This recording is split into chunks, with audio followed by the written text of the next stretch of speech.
Hello, here Himanshu Kumar Sanju, and I have Master in Audiology from All India Institute of Speech and Hearing.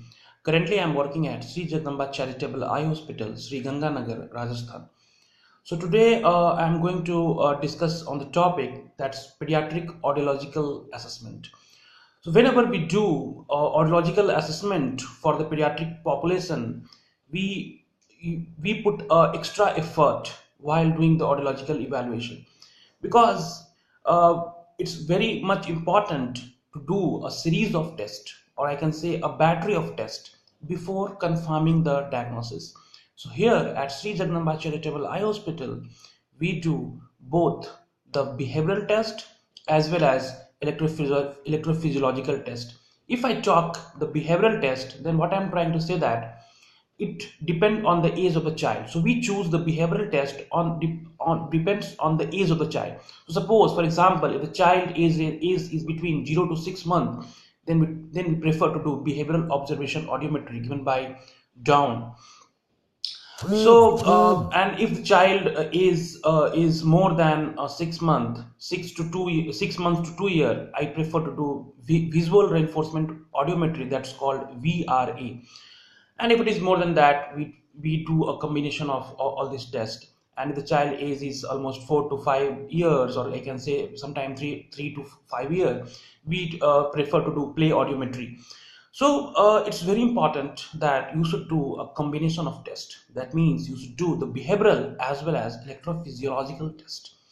And if I'm talking about electrophysiological test, I do a series of electrophysiological tests because at our Department of Audiology at Sri Jagdamba Charitable Eye Hospital, Sri Ganganagar, Rajasthan, we have a good instrument through which we can do a click evoked ABR. So what I always prefer to do click evoked ABR, tone burst ABR, because it is very important to do tone burst ABR, because if you do tone burst ABR, you will get frequency specific response that you will not get in click evoked ABR.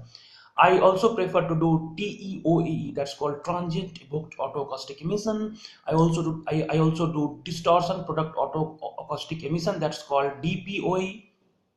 Additional to that, I also prefer to do ASSR, that's called auditory steady state response.